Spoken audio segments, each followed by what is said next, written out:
పరిపాలన ఎట్లా అనిపిస్తుంది మీకు రేవంత్ కానీ మరి ఆయన పనితనం ఎక్కడ ఏం కనిపిస్తలేదు. పరిపాలన ఎట్లా అనిపిస్తుంది ఇప్పుడు మీకు రేవంత్ రెడ్డిది?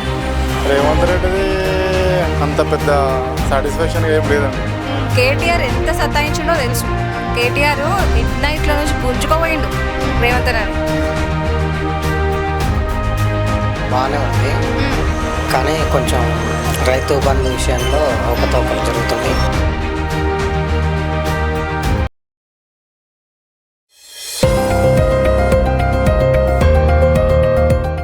Hi sister. Hello, hi. So ఇప్పుడు ఎట్లా అనిపిస్తుంది? పాలిటిక్స్ కూడా చేంజ్ అయిందే కదా ప్రభుత్వం. ఈ ప్రభుత్వం ఎలా అనిపిస్తుంది? నేను యాక్చువల్గా చాలా హార్ట్ఫుల్గా చెప్పాలనుకుంటున్నాను. ఇప్పుడు ఏంటంటే రేవంత్ అన్నని చాలా ఇష్టంగా గెలిపించుకున్నాం. ఫస్ట్ ఆఫ్ ఆల్ రేవంత్ అన్నని. ఇప్పుడు రేవంత్ అన్న ఏం చేస్తుండంటే కేటీఆర్ ఎంత సతాయించిండో తెలుసు. కేటీఆర్ మిడ్ నైట్లో నుంచి గుంజుకోపోయిండు రేవంత్ అన్నని. సో ఆ మిడ్ నైట్ నుంచి గుంజుకుపోయిన సిచ్యువేషన్స్ ఎంత బాధ పెట్టిండో అన్ని మర్చిపోయి పక్క నుండి ఆ రేవంత్ అన్న ఏం చేస్తుండంటే కేటీఆర్తోని ముచ్చట్లాడుతుండు. నాకు అర్థమైతలేదు. దొంగతోనే ముచ్చట్లాడతాడా? ముచ్చట్లాడాడు కదా, తీసుకొని కోసి కారం పెట్టి లోపల ఏక జైల్లో ఏం చేస్తుండు? ముచ్చట్లాడుకుంటూ కూర్చుంటున్నాడు అన్ని మర్చిపోయి. అవసరమా? అదే చెప్తున్నా, మా రేవంత్ రెడ్డి ఎంత ఇష్టంగా గెలిపించుకున్నారు రేవంత్ అన్న. సో ఇప్పుడు తెలంగాణ పరిపాలన ఎట్లా అనిపిస్తుంది మీకు రేవంత్ రెడ్డిది? బాగానే ఉంది, కానీ కొంచెం రైతు బంధు విషయంలో అవకతవకలు జరుగుతున్నాయి. వాటిని ప్రభుత్వం సరి చూడాలని.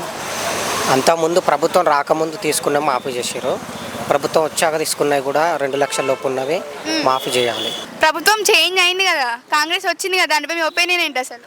కాంగ్రెస్ ప్రభుత్వంలో ఏం జరుగుతున్నాయి అనేది ఏమో కానీ కాంగ్రెస్ ప్రభుత్వం ఎప్పుడు పుట్టిందేమో నాకైతే తెలియదు. నేనైతే పుట్ల. రేవంత్ రెడ్డి గారు వచ్చిన దగ్గర నుంచి ఒక పులి వచ్చింది అనుకున్నాం తెలంగాణ రాష్ట్రానికి. పిల్లల్ని, మేకల్ని, కుందేళ్ళని, అడవిలో అన్నింటిని పడుకోబెట్టి ఒక పులి, ఒక సింహం, ఒక టైగర్ దిగింది అనుకున్నాం. కానీ మరి ఆయన పనితనం ఎక్కడ ఏమీ కనిపిస్తలేదు. ఎక్కడ చిన్న చిన్న రోడ్లన్నీ గుంతలు ఉన్నాయి. ఆ గుంతలలో బళ్ళు పడి మనుషులు పడి నానా ఇబ్బందులు పడుతున్నారు. వాటర్ కూడా జామ్ అవుతుంది. ఫస్ట్ ఒకటి. ఇంకోటి ఏంటంటే ఎక్కడైనా సరే చిన్న చిన్న పిల్లలు ప్రాణాలు పోతున్నాయి. అది బీఆర్ఎస్ ప్రభుత్వంలోనే పోయిందంటే మన కాంగ్రెస్ ప్రభుత్వంలో మన రేవంత్ రెడ్డి గారి హయాంలో కూడా పోతున్నాయి. ఇంతకాడికి ఇతను వచ్చి చేసింది ఏంటి, అతను వచ్చి చేసింది ఏంటి? ఇప్పుడు మహిళలకి 2500 అన్నాడు. ఏవి ఆ 2500? ఇంద్రమ్మ ఇళ్ళు అన్నాడు. ఏవి ఆ ఇంద్రమ్మ ఇళ్ళు? ఇప్పుడు కేసీఆర్ పెట్టిన డబుల్ బెడ్రూమ్లన్నీ ఏం చేశాడు? ఒకటి, అవి ఎక్కడ పెట్టాడు తెలీదు. ఎవరినన్ను అడిగితే పోలీస్ స్టేషన్కి వెళ్తే పోలీసులు పట్టించుకోలేదన్న కేసు గురించి. ఏంటి అంటే ప్రభుత్వం, కాంగ్రెస్ ప్రభుత్వం రౌడీ షీటర్లు అంటారా, ఇక ఇష్టం వచ్చినట్టు చెలరేగుతున్నారు. ఎవరిని ఏం పట్టించుకోవాలని పని లేదు. పోయే ఆడవాళ్ళని ఏం చేసినా సరే పోలీసులు పట్టించుకోరు. అదేంటంటే చట్టం తన పని తను చేసుకుపోతుంది అంటారు. ఏం చేసుకుపోతుంది? ఆడవాళ్ళ ప్రాణాలు పోయిన తర్వాత వాళ్ళని తీసుకుపోయి పోస్ట్ మార్టం చేసి వాళ్ళ బాడీని వాళ్ళ రిలేటివ్కి అప్పచెప్పడం చట్టం తన పని తను చేసుకొని వెళ్ళడమా? రేవంత్ రెడ్డి గారు వచ్చారు అంటే కరెక్ట్ మొగుడు దిగాడు అనుకున్నాను నేను. కేసీఆర్కే కానీ, ఆయన కొడుకుకే కానీ, ఆయన మేనల్లుడికే కానీ, ఆయన కూతురుకే కానీ, ఎవరికైనా కానీ సరైన మొగుడు దిగాడరా అనుకున్నా. మరి ఆ పులేంటో అట్ట మంచం ఎక్కింది, సైలెంట్ అయిపోయింది, ఏంటనేది నాకేం తెలియట్లేదు. ఎమ్మెల్యేగా ఉన్నప్పుడు, ఎంపీగా ఉన్నప్పుడు ఆయన గర్జన విందామంటే చాలా అంటే చాలా ఒక అడవిలో సింహం గర్జించేవాడు రేవంత్ రెడ్డి గారు. కానీ ఇప్పుడు ఏంటి ఇంత సైలెంట్ అయిపోయాడు?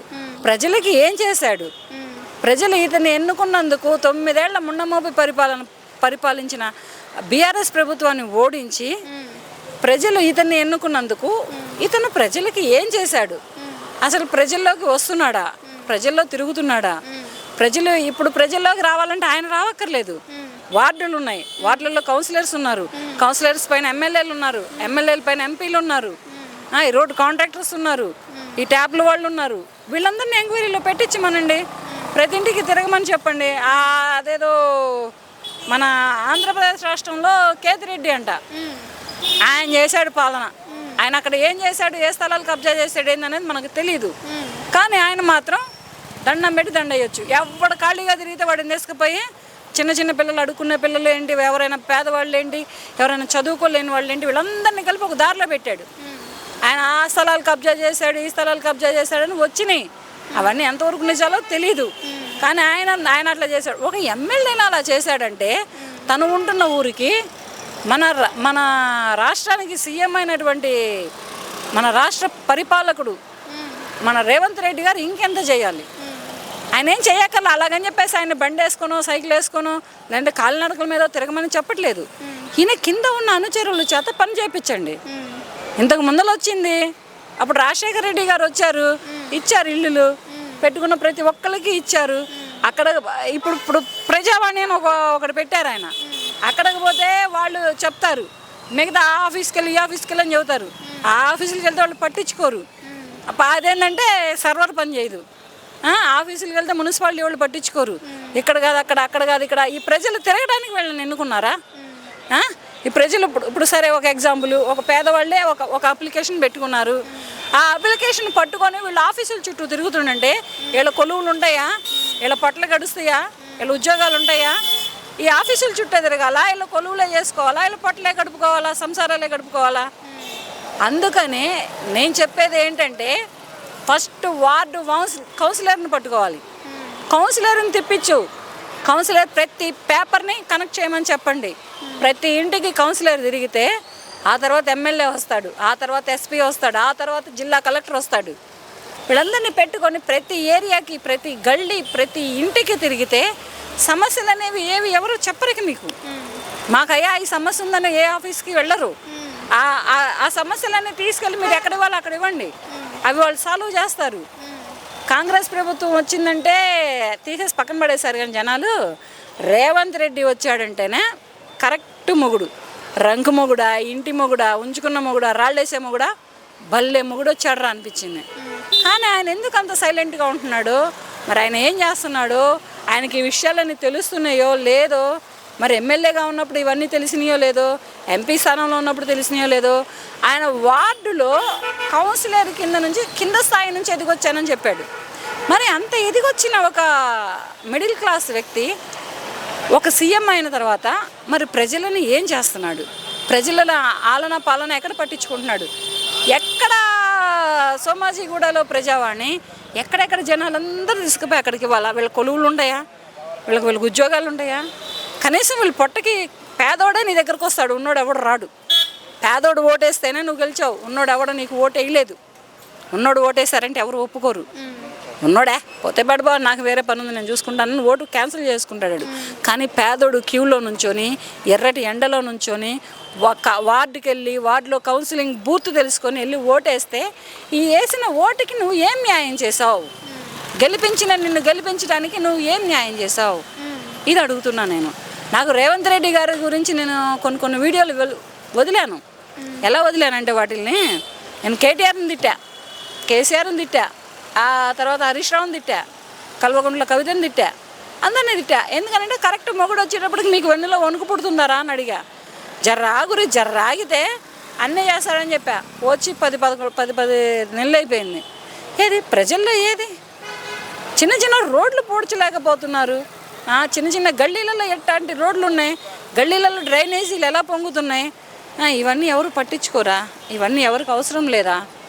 ఎమ్మెల్యే పని ఎమ్మెల్యే చేసుకొని పోతాడంటే ఎమ్మెల్యే ఏ కంట్రీ పడితే ఆ కంట్రీ తిరుగుతా కూర్చుంటాడా? ఎమ్మెల్యే అయ్యాను కదా నేనని. ఏంటి ఇంతకు ముందల పరిపాలించిన ఉమ్మడి రాజధానిలో ఉన్నంత పరిపాలన ఇప్పుడు తెలంగాణ రాష్ట్రం విడిపోయిన తర్వాత లేదు. కేసీఆర్ ఏమని గద్దెక్కాడు? ప్రతి ఇల్లు లేని పేదోనికి సొంత ఇంటి కల్లా నిజం చేస్తానని గద్దెక్కాడు. 9 ఏళ్ళు పరిపాలించాడు, వాడికి ఇల్లు రాలా. మరి ఆ ఇల్లులు ఏమైనాయో, ఆ కట్టిన ఇల్లులు ఎక్కడ పెట్టాడో తెలీదు. కానీ ఓడించారు ప్రజలు. ఇప్పుడు ఈయనేం చేస్తున్నాడు? అలాగని నాకు కేసీఆర్ అంటే పగా లేదు, అలాగని రేవంత్ రెడ్డి అంటే ఇది లేదు. కానీ రేవంత్ రెడ్డి అంటే ఎవరంటే ఒక గట్స్ ఉన్న ఒక పులి, ఒక గట్స్ ఉన్న మ్యాన్. ఫస్ట్ అతనిని గెలిపించినందుకు ప్రజలకు, మన తెలంగాణ రాష్ట్ర ప్రజలకు న్యాయం చేస్తే బాగుంటుందని నేను కోరుకుంటున్నా. ఇది న్యాయం చేశారనుకోండి ఇంకొకసారి తనే వస్తాడు. ఇక న్యాయం ఇప్పటికే 9 నెలలు గడిచిపోయినాయి. ఈ 9 నెలలు 10 months గడిచిపోయింది ఇప్పటికే. కానీ ఈ 10 monthsలో ఎక్కడుంది పాలన? ఏం చేశాడు ప్రజాపాలన? ఎక్కడ పెట్టాడు ప్రజాపాలన? ఏం చేస్తున్నాడు? ఇవన్నీ ఏంటంటే గద్దెక్కేదాకా ఒక మాట, గద్దెక్కిన తర్వాత ఒక మాట అన్నట్లుగా ఉన్నాయన్నమాట వీళ్ళ పనులన్నీ. అలా చెయ్యొద్దండి దయచేసి. రేవంత్ రెడ్డి గారు, మీకు నేను డైరెక్ట్గా చెప్తున్నా, కొంచెం ప్రజల్లోకి వెళ్ళండి. మీరు వెళ్ళలేరా? మీరు ఒక సీఎం హోదాలో ఉన్నారా, మీరు ఒక సీఎం పదవిలో ఉన్నారా, ఒప్పుకుంటాను. కానీ మీ కింద వాళ్ళు ఎంపీలు ఉన్నారు, ఎమ్మెల్యేలు ఉన్నారు, వార్డు కౌన్సిలర్లు ఉన్నారు, వార్డు బాయ్స్ ఉన్నారు. వీళ్ళను పంపించి వీళ్ళకి ఒక కలెక్టర్ని ఇవ్వలేరా, వీళ్ళకి ఒక ఎస్ఐని ఇవ్వలేరా, వీళ్ళకి ఒక కానిస్టేబుల్ని ఇవ్వలేరా? వీళ్ళందరినీ ఇస్తే వీళ్ళందరూ తిరిగి ఎంక్వైరీ తీసి పట్టుకోలేరా జనాల బాధల్ని, కష్టాలని? ఇది పాలన అంటే. అంతేగాని నేను ఎక్కడో పెట్టి ఎక్కడో కూర్చున్నాను, నా దగ్గరకు వచ్చి చెప్పుకోండి అంటే వాళ్ళ భుక్తి నడవాలి కదా. నీ దగ్గర నీ చుట్టూ తిరుగుతుండండి అంటే వాళ్ళ పట్టు ఎక్కడ గడిచిద్ది, వాళ్ళ కడుపు ఎక్కడ నిండిద్ది, వాళ్ళ ఇంటి కిరాయిలు ఎప్పుడు కట్టుకుంటారు? ఇది అడుగుతున్నాను నేను మిమ్మల్ని. మీరంటే చాలా చాలా చాలా అభిమానం నాకు. బట్ ఇంకొకటి కూడా చాలా ఇష్టం కూడా మీరంటే. ఎందుకంటే మీరు ఎన్నాళ్ళు బట్టి ఉన్నారో నాకు తెలీదు. కానీ ఇప్పుడు మాత్రం సీఎం అయినందుకు చాలా సంతోషపడుతున్నాను నేను. ఒక తెలంగాణ రాష్ట్రానికి ముఖ్యమంత్రి అయ్యి పరిపాలిస్తున్నందుకు చాలా హ్యాపీగా ఫీల్ అవుతున్నా. మీ పరిపాలన ప్రజల్లోకి రావాలి, ప్రజలు మిమ్మల్ని చూడాలి, మీ పరిపాలన చూడాలి. ఇది దయచేసి ఇది ఒక్కటి చేసి కొంచెం ప్రజలకి నిలబడి, ప్రజల తరపున అండదండగా నిలబడితే నెక్స్ట్ రాబోయే 2029లో కూడా మీరే సీఎం అవుతారు. మీరు ఏ పార్టీలో ఉండండి, బీజేపీలో ఉండండి, కాంగ్రెస్లో ఉండండి, ఇంకా అదర్ ఏ పార్టీలోనైనా ఉండండి, కానీ సీఎం అయ్యే రైట్స్ అన్నీ మీకే ఉన్నాయని నేను మరీ చెప్పుకుంటున్నాను. 6 గ్యారెంటీలు ఇచ్చిండు. 6 గ్యారెంటీలలో ఒక్క గ్యారెంటీ అని మీకు నెరవేరిందా? బస్ అన్నాడు, బస్ పెట్టగానే అయిపోయిందా? బస్సు ఇప్పుడు సపోజ్ చెప్తున్నాను, ఉన్నోళ్ళకి అదే బస్ అన్నాడు, లేని వాళ్ళకి అదే బస్ అన్నాడు.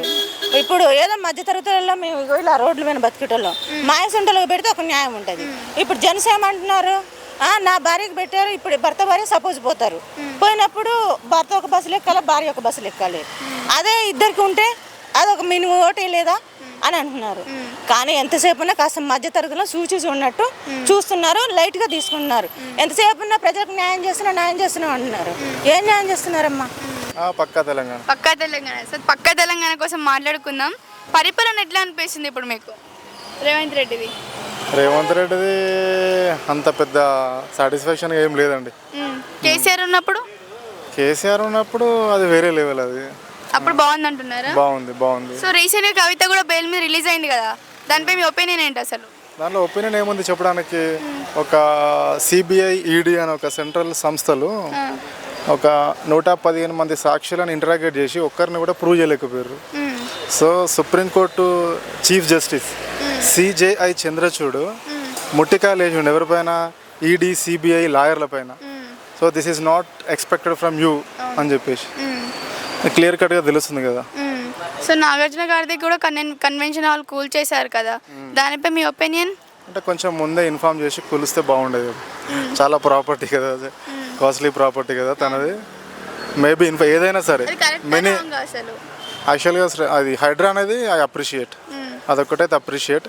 బట్ పేదోన్ని కొట్టకుండా పెద్దోన్ని కొట్టాలి అంతే ఆ విషయంలో. దట్టు బిఫోర్ నోటీసులు ఇవ్వాలి, దానికి సంబంధించిన లీగల్గా, పొలిటికల్గా లీగల్గా ఎలా మూవ్ అవ్వాలి దాన్ని చూసుకొని ప్రొసీడ్ అవ్వాలి అంటున్నా. నేను అప్రిషియేట్ చేస్తా, హైడ్రాని అప్రిషియేట్ చేస్తా. బట్ దానికి ముందే నోటీసులు ఇవ్వడం కానీ అలాంటివి ఇచ్చి చేస్తే బాగుంటుందని నా ఫీలింగ్. రేవంత్ రెడ్డి ఇచ్చిన హామీలను నెరవేరినాయా? రైతు బీమా అనేది రైతు ఒక రుణమాఫీ పైనే నడిచింది. కాంగ్రెస్ గవర్నమెంట్ ఎప్పుడైతే రూలింగ్ స్టార్ట్ చేసిందో అప్పటి నుంచి గొడవ మొత్తం దేనిపైన ఉంది? రుణమాఫీ దానిపైనే ఉంది. సో యాక్చువల్గా మన గవర్నమెంట్ కేసీఆర్ గారు ప్రవేశపెట్టినటువంటి రైతు బంధు కానీ, రైతు బీమా కానీ, దాని గురించి అసలు జనాలు మర్చిపోయారు సింపుల్ టర్మ్స్లో చెప్పాలంటే. సో అది ఇంప్లిమెంట్ చేస్తే బాగుంటుంది. సో మనకి ఈ సంవత్సరం వర్షాలు కూడా చాలా తక్కువ వచ్చినాయి, రైతులకు కూడా చాలా ఇబ్బంది అవుతుంది. సో దానిపై మీ ఒపీనియన్, గవర్నమెంట్ అసలు దానిపై యాక్షన్ తీసుకుంటారంటే పేదవాళ్ళకి ఇంతో అంతను సాయం చేస్తుందా చేయదా? అసలు గవర్నమెంట్ చేస్తుంది, ఇప్పుడు సెంట్రల్ గవర్నమెంట్ చేస్తుంది, స్టేట్ గవర్నమెంట్ చేస్తుంది. కాకపోతే నా యొక్క ఫీలింగ్ ఏంటంటే ఇప్పుడు ఏ గవర్నమెంట్ వచ్చినా కానీ రైతుకు మద్దతు ధర అనేది ఉంది కదా, అదొక్కటి కల్పిస్తే బాగుంటుంది.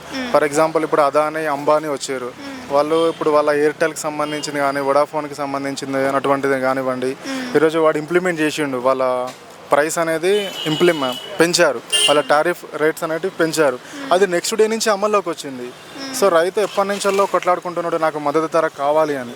సో అది కూడా అంతే ఫాస్ట్గా ఇంప్లిమెంట్ అవుతే బాగుంటుంది.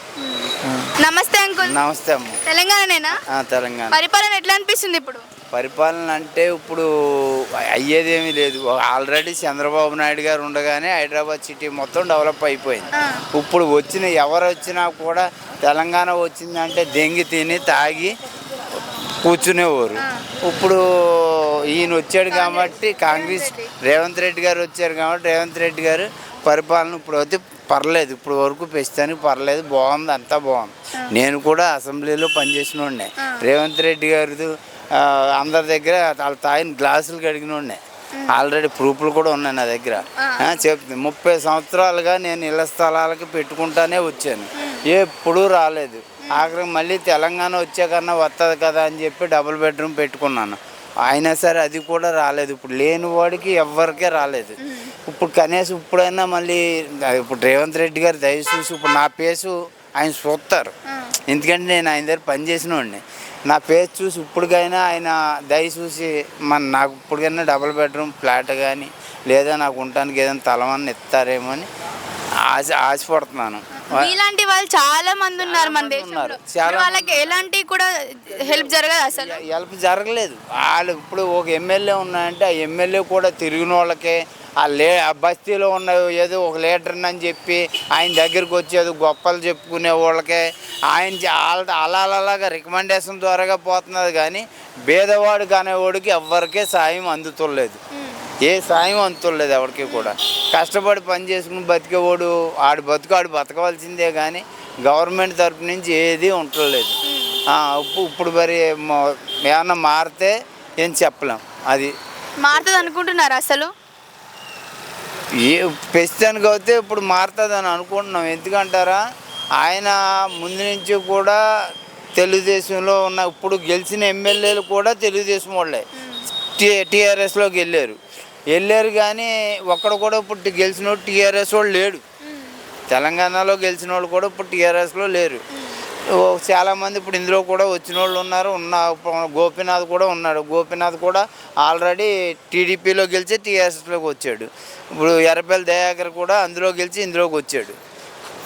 ఇప్పుడు ఈయన అలా కాదు కదా, ఈయన స్వయంగా టీడీపీలోనే ఉంటానే డైరెక్ట్ కాంగ్రెస్లోకి వెళ్ళి నిజాయితీగా గెలిచి నిజాయితీగా ఉన్నారు.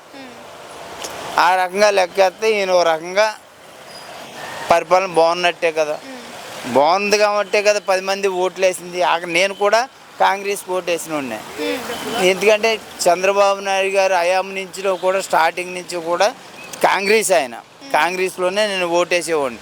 ఆయన రామారావు గారు ఆ కూతురిని పెళ్లి చేసుకున్నా కానీ నేను తెలుగుదేశంలోకి వచ్చాను, తెలుగుదేశంలోనే ఉన్నాను. ఇప్పుడు వరకు కూడా అదే పార్టీలో ఉన్నాను. ఇప్పుడు కాంగ్రెస్ వచ్చింది కాబట్టి కాంగ్రెస్ తరపు నుంచి ఉంటున్నాను, అంతే. థ్యాంక్స్. హాయ్ అక్క. హాయ్. తెలంగాణనేనా? అవును, తెలంగాణ. పరిపాలన ఎట్లా అనిపిస్తుంది ఇప్పుడు మీకు? I feel like it is not at all safe for women to step out. అట్లా అనిపిస్తుంది. లైక్ అసలు ఏమీ ప్రొటెక్షన్ రూల్స్ కానీ ఏమీ లేవు అని అనిపిస్తుంది నాకైతే కరెంట్ సిచ్యువేషన్ చూస్తుంటే. లైక్ ఇప్పుడు ఇట్లా ఇక్కడ రీసెంట్గా చైన్ స్నాచింగ్ కూడా జరిగింది. So there is no street light on the lanes. కాలనీలో స్ట్రీట్ లైట్స్ అట్లాంటివి ఏం లేవు. సో అది ఒకసారి చూడాలి గవర్నమెంట్. సీసీ ఫుటేజ్లో కొన్ని ఏరియాస్లో లేవు అని అంటున్నారు. సో దానిపై యాక్షన్ తీసుకోవాలి కదా. అవును, తీసుకుంటారా తీసుకోరా అసలు? అది గవర్నమెంట్కి తెలియాలి. బికాస్ మా లేన్లో అయితే సీసీటీవీ లేదు యాక్చువల్గా. ఎందుకంటే దానివల్ల చాలా లైక్ డార్క్ స్ట్రీట్, మొత్తం చాలా డార్క్ ఉంటుంది street.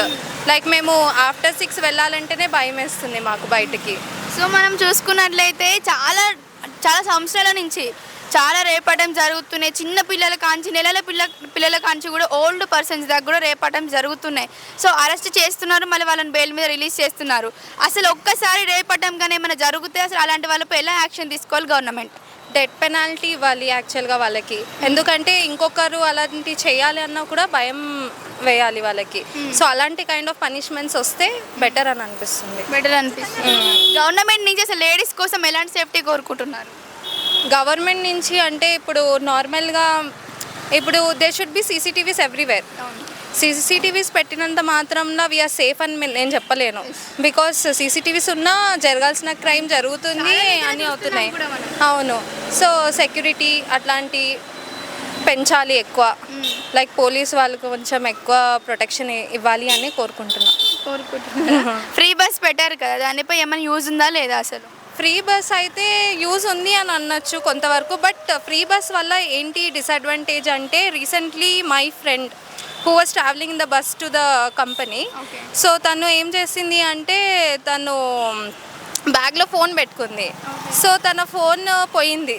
Like group of people ఎవరో తీసేశారు ఫోన్ బ్యాగ్లో నుంచి.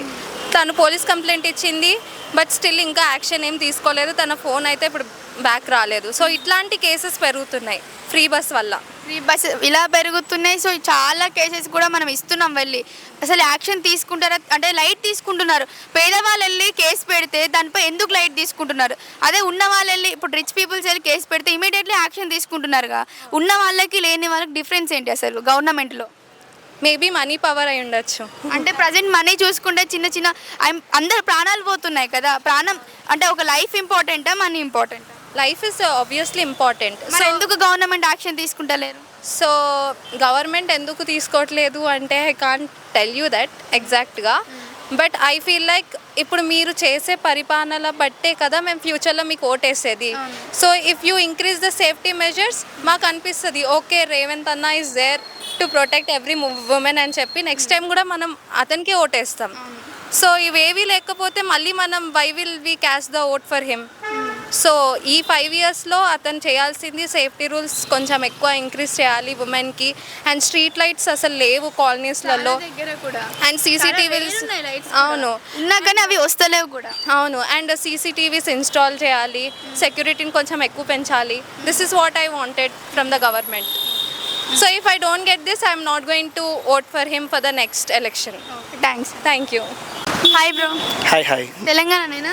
కామారెడ్డి. అవును. సో ఇప్పుడు పొలిటికల్ అంటే మనకి రీసెంట్గా చేంజ్ అయింది కదా పాలిటిక్స్లో. ఇప్పుడు ఎట్లా అనిపిస్తుంది పరిపాలన? పరిపాలన చూస్తే బాగానే ఉంది. రేవంత్ రెడ్డి నాకు తెలిసి అయితే పెద్ద చేంజెస్ ఏం గ్రౌండ్ లెవెల్లో కనబడతలేదు. బట్ నాకు సంబంధించి నేను అనుకోవడం ఏంటి అంటే ఒక ఫ్రీ బస్ ఏదైతే లేడీస్కి పెట్టాడో అది ఉన్నతమైన ఆలోచన. బట్ ఈక్వాలిటీ మెన్ ఉమెన్ అని చెప్పేసి అన్నీ మాట్లాడి మళ్ళీ ఫ్రీ బస్ పెట్టేసి వాళ్ళని కేటగరైజ్ చేసి చూడడం ఎంతవరకు కరెక్ట్ అనేది నాకు అర్థం అవ్వట్లేదు. అండ్ మోర్ ఓవర్ ఏంటి అంటే యూటిలైజేషన్ చేసుకోవాల్సిన దానికంటే కూడా ఎక్కువ చేస్తున్నారు. నేను ఈ మధ్య ఒక ఫ్యామిలీతో వేరే స్టేట్కి వేరే ప్లేస్కి వెళ్ళినట్టు విత్ ఇన్ తెలంగాణ. సో అక్కడ వచ్చిన స్టూడెంట్స్ వాళ్ళకు జనరల్గా నేను ఇంటరాక్ట్ అయినప్పుడు వాళ్ళు మాట్లాడుతుంది ఏంటంటే అన్న బడ్జెట్ అనుకొని వచ్చినామన్న ఇంతనే అనుకొని వచ్చినాము. వాళ్ళు పోయేటప్పుడు వచ్చినప్పుడు ఎక్స్ప్రెస్సే యూజ్ చేస్తున్నారంట.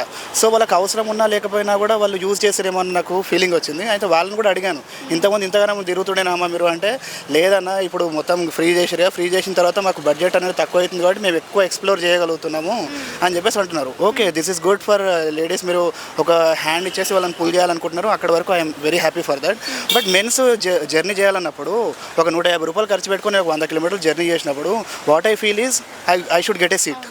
నాకు సీట్ దొరికినప్పుడు నేను 150 రూపాయలు పెట్టి నేను నిలబడుతున్నా. అక్కడ ఆడవాళ్ళేమో పనిలే అంటే ఎవరైతే కేటగిరీ కొంతమంది పీపుల్ ఇంట్లో ఉండడం ఎందుకు ఇంటికి పోయేద్దాం ఖాళీ బట్టి వారానికోసారి ఇంటికి పోయేద్దాం అని చెప్పి స్టూడెంట్స్ జర్నీ చేసే వాళ్ళు కూడా చాలా మందిని చూసిన అన్నట్టు. సో అట్లాంటి ప్లేస్లో వాళ్ళు ఏమవుతుంది వాళ్ళు అవసరం ఉన్నా లేకపోయినా జర్నీ చేస్తున్నారు. ఇది ఒక రకంగా గవర్నమెంట్కి నష్టము. అదే కాకుండా మెన్స్కి కూడా డబ్బులు కట్టి కూడా మేము నిలబడాల్సి వస్తుంది అనేది ఒక బ్యాడ్ ఒపీనియన్ ఉంది అన్నట్టు. రేవంత్ రెడ్డి గారు ఈ విషయంలో కన్సిడర్ చేసి ఒకవేళ మెన్స్కి కానీ సూపర్ డీలక్స్కి ఎక్స్ప్రెస్కి మధ్యలో సూపర్ డీలక్స్ అని ఇంకేదో ఒక పేరు పెట్టేసి పేమెంట్ ఉన్నది ఒక బస్సెస్ కేటగిరీ ప్రొవైడ్ చేసినట్టయితే మేము డబ్బులు ఇస్తాము కూర్చుంటాము. And government also will get benefit out of this and males also will have a good opinion on this. This is my consideration. So రీసెంట్గా కూడా మనం చూసుకున్నట్లయితే 3 days బ్యాక్ కవిత బెయిల్ మీద రిలీజ్ అయింది కదా. బెయిల్ మీద తనపై మీ ఒపీనియన్ ఏంటి అసలు? నాకేం ఒపీనియన్ లేదమ్మా. ఎందుకంటే ఆమె తప్పు చేసిందా లేదా అనేది నాకు తెలియదు, ఎవరికి తెలియదు. ఎందుకంటే ఎవరు చూసిన వాళ్ళు లేరు. 45 రోజులు రిమైండ్ ఉంది అని చెప్పేసి తెలిసింది. 3 months కదా, 3 months 161 days రిమైండ్లో ఉంది. బయటకు వచ్చింది. తప్పు చేయాలి. ఇప్పుడు జగన్ తప్పు చేయలేదు అని మీరు నమ్ముతున్నారా? నేనైతే నమ్ముతలేను. అయినా కూడా బయట బెయిల్లో తిరుగుతున్నాడు. కవిత కూడా బయటకు బెయిల్లో వచ్చింది. ఆమె తప్పు చేసిందో తెలియదో చేయలేదో అనేది తెలియదు. కాబట్టి దీంట్లో నేను ఒక అభిప్రాయం అనేది లేదు నాకు. ఓకే, నాగార్జున గారిది కూడా రీసెంట్గా కన్వెన్షన్ హాల్ కూల్ చేశారు, దానిపై మీ ఒపీనియన్ ఏంటి? నాగార్జున గారిది కన్వెన్షన్ హాల్ కూల్ చేయడం అనేది ఆయన ఎప్పటి నుంచో సెన్సిటైజ్ చేస్తున్నాడు. ఎవరు మన రేవంత్ రెడ్డి గారు అసెంబ్లీలో కూడా ఇంతమంది కూడా మాట్లాడారు.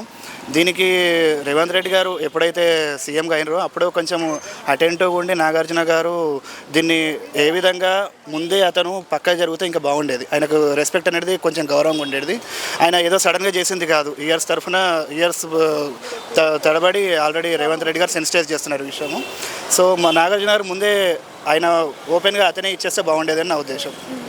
అండ్ హైడ్రాలో ఇప్పుడు ఏదైతే రేవంత్ రెడ్డి గారు చెప్తున్నారో అందరిది కూల్చేస్తామని చెప్పేసి, sir I request you to first demolish the property of Congress government people. There are some occupied things. So if you can demolish on priority Congress people, then people also will get huge confidence on you. This is my consideration. Okay, ప్రభుత్వం అయితే okay అంటున్నారా ఇప్పుడు మీరైతే? నాకు తెలిసి అయితే ప్రభుత్వంలో ground లెవెల్లో పెద్ద చేంజెస్ ఏం కనబడట్లేదమ్మా. అయితే అనుకుంటున్నారా ఇంట్లోనే ఉంటుంది అనుకుంటున్నారా? ఇప్పుడైతే కాంగ్రెస్లో ఇంతకుముందు వైఎస్ఆర్ గారు ఉన్నప్పుడు ఆయన వన్ మెన్ షో ఉండే. ఇప్పుడు రేవంత్ రెడ్డి గారు కూడా అందరినీ కలుపుకొని చేసుకుంటున్నారు కాబట్టి ఇది కూడా వన్ మెన్ షోలే కానీ కనబడుతుంది ఇప్పటికి కూడా. సో ఆయనంత స్ట్రాంగ్ పర్సన్ ఇంకొకరు లేరు అనేది నా అంచనా. సో ఇప్పుడైతే నాకు ఏం political war with in Congress అయితే కనబడట్లేదు. So government is doing good only as per my knowledge. Thanks. Thank you.